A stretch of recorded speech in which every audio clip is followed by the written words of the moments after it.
this is Abdul Shakur, and you're listening to the Cooking Communities podcast. I'm super excited to have today's guest on the show. Welcome, Tom Mallens. Tom Mallens is a Birmingham sales trainer, officially known as people might know you as the Beast of Broad Street.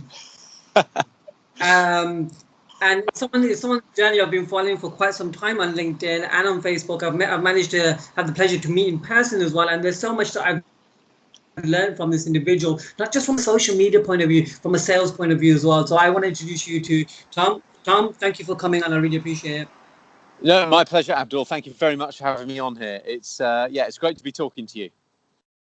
Perfect. So let's drive straight into it. How did you get to where you are now? Like, nobody really knows. Like, I haven't really seen somewhere where there's a bit about your story and your journey as an individual. Nobody really knows much about you from that perspective. We know you as a Beast of Broad Street. We know you as a sales trainer, but nobody really knows your story. So how did you get to where you are today? Thank you for asking. I'll give you the short version. I started out life as a journalist. I was a writer and editor on various newspapers and magazines, and I decided that there must be more. There must be somewhere else I could go in terms of my career. So I spent an awful lot of money and I went to university to study business. I left university and thought that must mean I knew an awful lot about business and would find it easy to be successful. And I set up a manufacturing sales agency business. So we were selling specialty raw materials and industrial machinery from a few companies in Europe into the UK market. And I rather naively believed that it would be as easy as phoning up the managing directors of large multinational manufacturing companies and saying, "Hi, it's me, got some raw materials, got some machinery, when can I come and see you?" But of course, I quickly realized it doesn't really work like that. And I just faced a lot of rejection, a lot of people telling me, "No, we don't take cold calls. No, we've got a no-name policy," or "No, you'll have to send some information into our info email address." So I got very demoralized, and bit by bit, I started to try and learn stuff that was going to help me be more successful. That led to me getting involved with LinkedIn very heavily. And then after several years of running the sales agency business, I became full-time training other companies and businesses and people on using LinkedIn. And then the LinkedIn led to my work today as a sales trainer.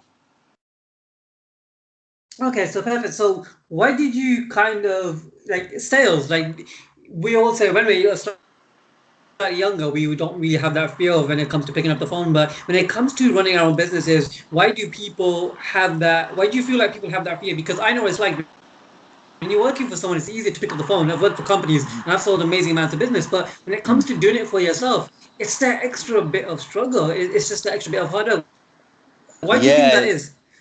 I think it all boils down to our mindset and some deeply held beliefs that we pick up in childhood.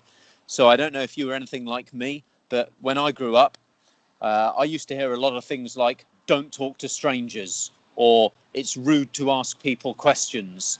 And these kind of things that you hear from perhaps your parents or people that you grew up with, they really create a mindset in people that at some deep psychological level, they don't think that it's okay for them to pick up the phone and talk to someone they don't know.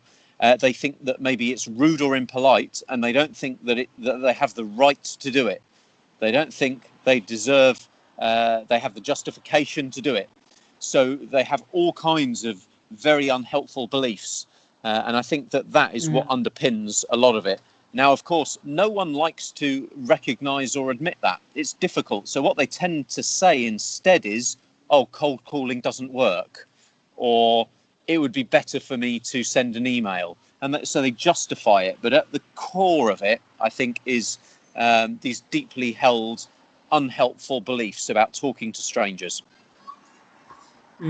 So talk a bit more about that. I think most people, you said that most people believe that cold calling is dead, or most people have that sort of idea that cold calling is completely sort of something that doesn't exist anymore. What is the number one thing? Like, why is it important for entrepreneurs or business owners to really be able to pick up that phone? Why is it important for them? Because a lot of people are avoiding it, and Even for example, myself, I've avoided it for quite a long time. Why do you think people avoid it? So people avoid it because it's difficult and it's uncomfortable. Now, let's be clear, cold calling can be a good strategy and it can be very effective. But of course, making warm calls to people that already know you is more effective. It's much better if you've got a wide network of contacts who really know you and like you already, and that's going to make it easier to have more productive phone calls. But in the absence of that, cold calling is important. The other thing to point out, of course, is that there are a certain amount of opportunities that you or your business are already aware of. You can tap into them. People that already know you, people you already know. But if you want to find new, untapped opportunities, things you don't know about, things that you don't have in your plan or forecast, you're going to have to go and speak to people you don't know. And cold calling is the most direct way to do that. So that's why I think it's important. The other reason being, of course, if you can get good at that and you can find it easy, a lot of other things seem much, much easier and more comfortable in comparison. So you talked about warm calling. What's the difference between warm calling and cold calling? Well, I would suggest that there's not a huge difference. The main difference is that a cold call, the person you're ringing does not know who you are. They have no idea who you are. Okay. A warm call, they know who you are. A hot call, they know who you are and they're expecting the call. It's been agreed before. A warm call, they know who you are. They're going to say, "Oh yeah, Abdul, I recognise the name." A cold call, they don't know who you are. Now, in terms of the mechanics of the call, how important is it? Yeah. Oh, sorry. Go for it. Please go on. I was just going to say. I was going to say how. Sorry. In terms of the mechanics of the call, I'm going to suggest that there's actually not much difference in what you would say on a cold call or a warm call. It's just that first 10, 20, 30 seconds in which the person isn't comfortable, doesn't know who you are, and is worried that it's going to be an aggressive sales call that you've got to deal with.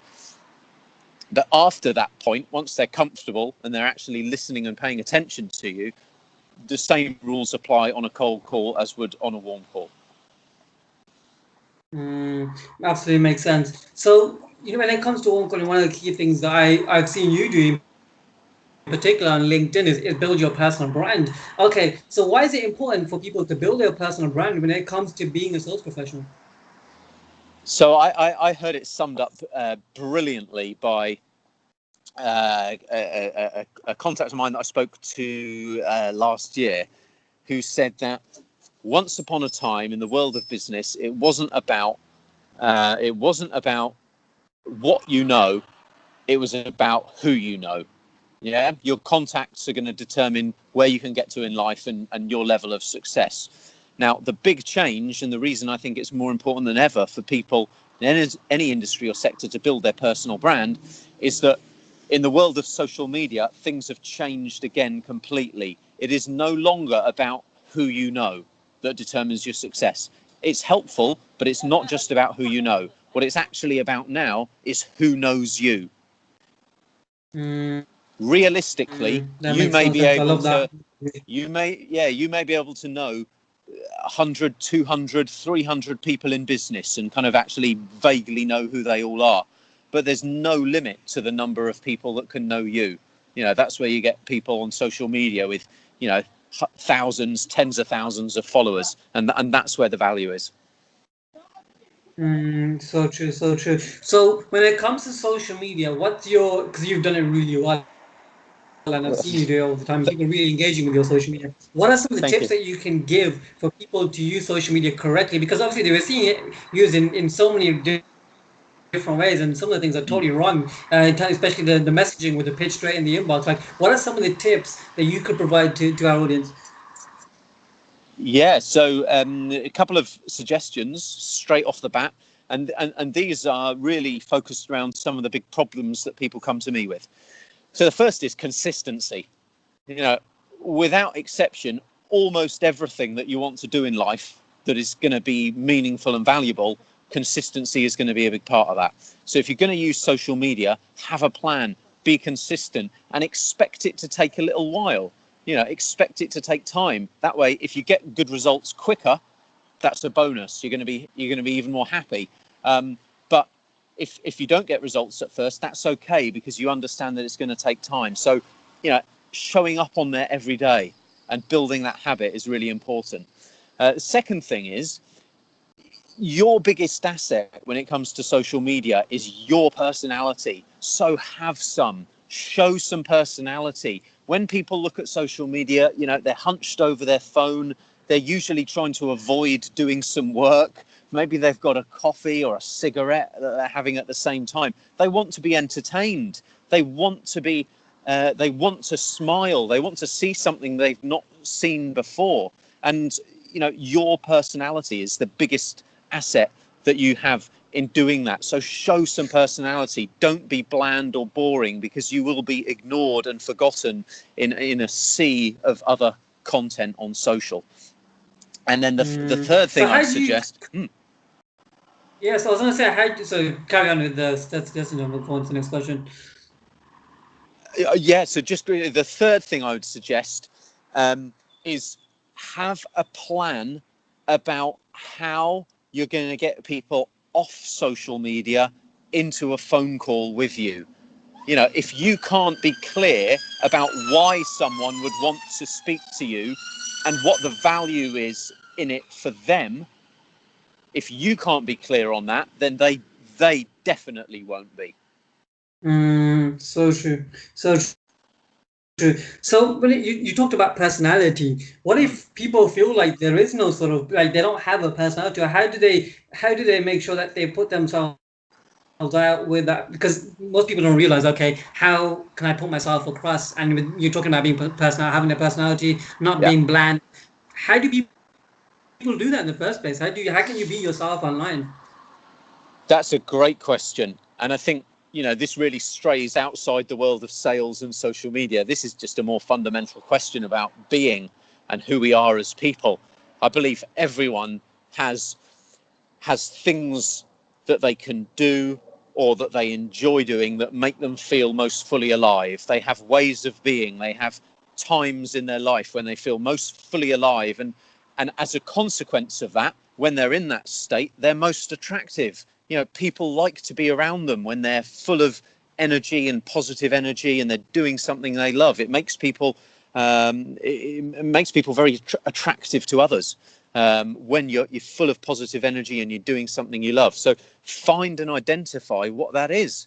Now, for some people, it's playing music, or for some people, it's humor. For some people, it's information. It's the people that just love information. They love data. They love facts. There's something about everyone that really brings them alive, and you've just got to find what that is for you, and then share that with the world.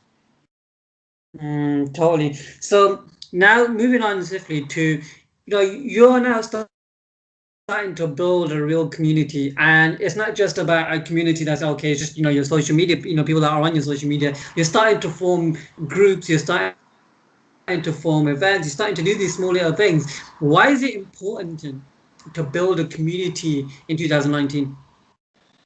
Wow, that's a great question.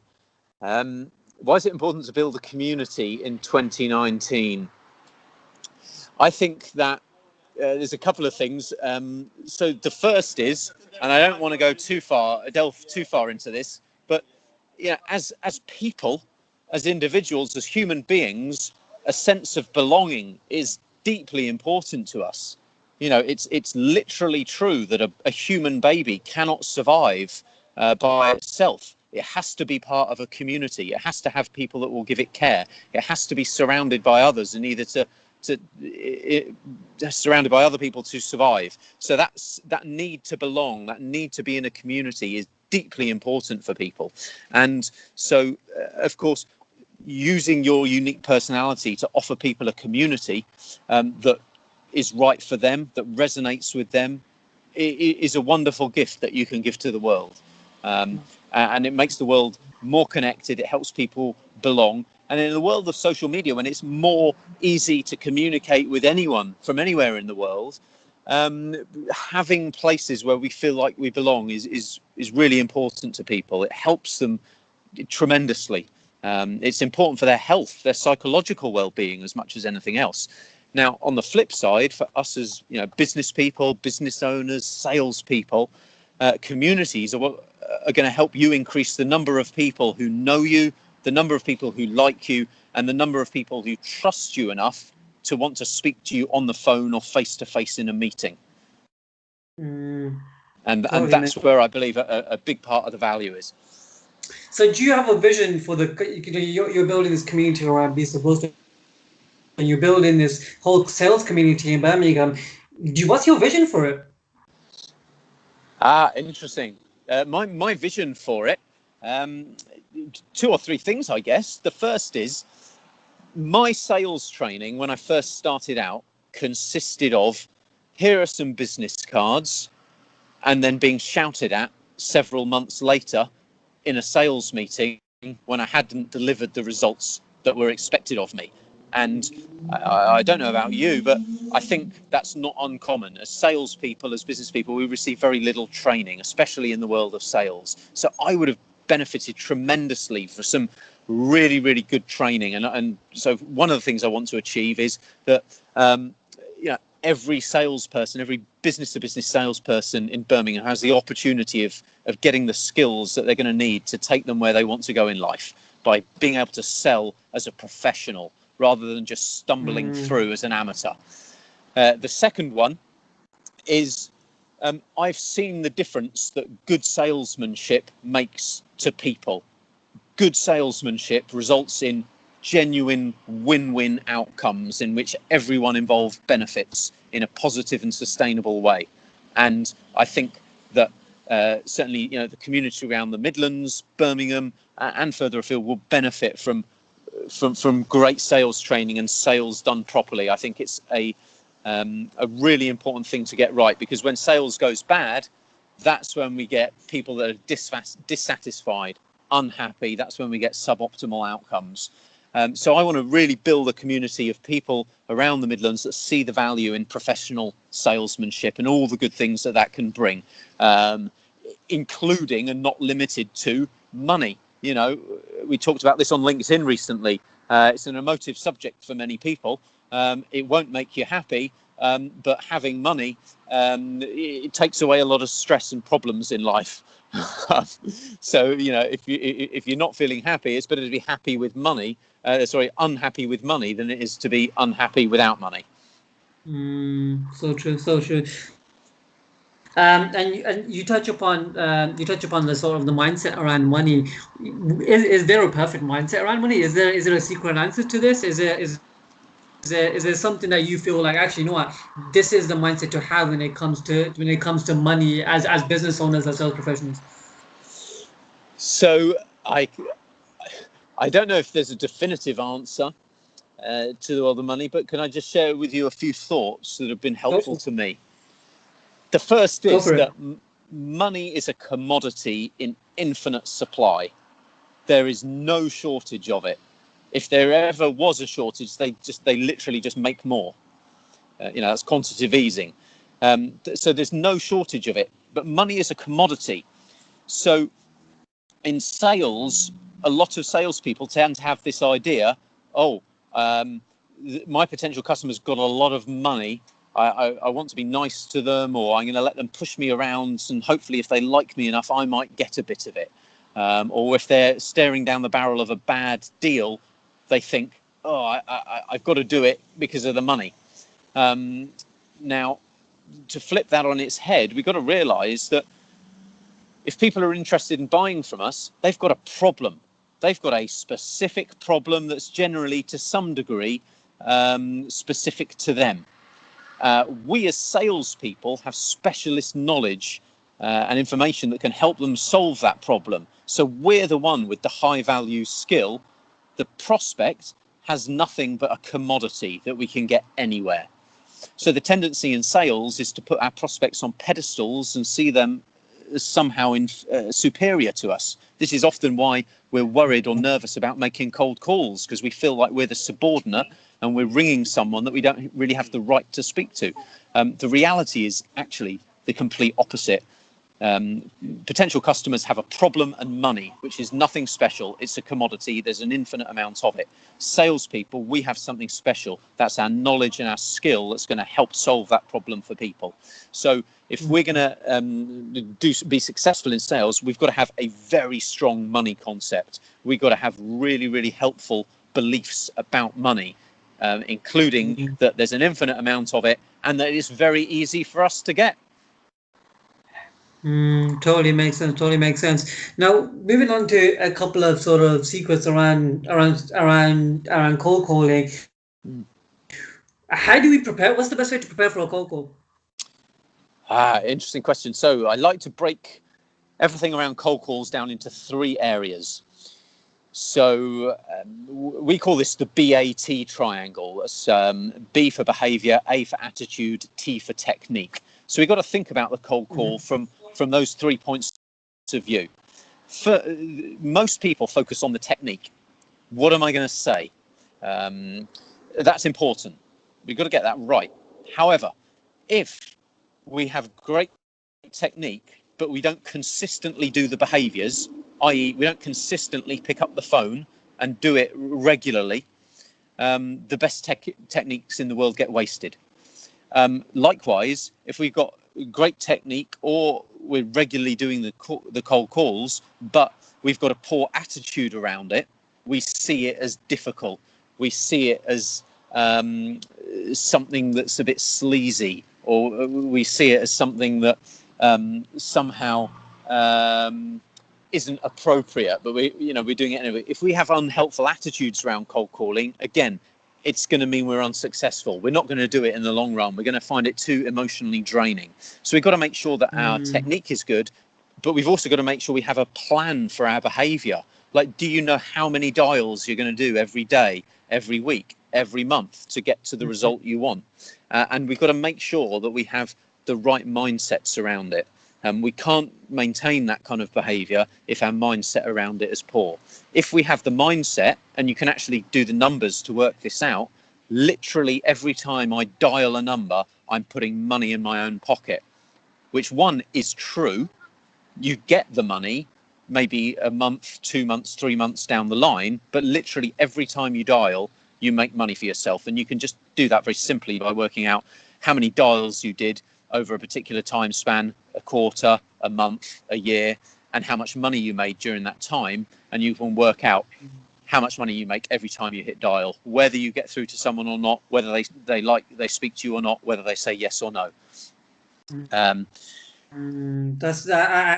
I think you've hit the nail on it. That's some really golden nuggets there, because I think most people don't think about. Most people think about it's just that fear. It's all overwhelming that people don't actually look at. Actually, you know what? There's benefit in this. I can actually make money out of these dials, and every phone call is an opportunity for me to get more business. And I think people put that into the background and put the fear in the forefront. So the way you described, the way you explained it, it makes perfect sense.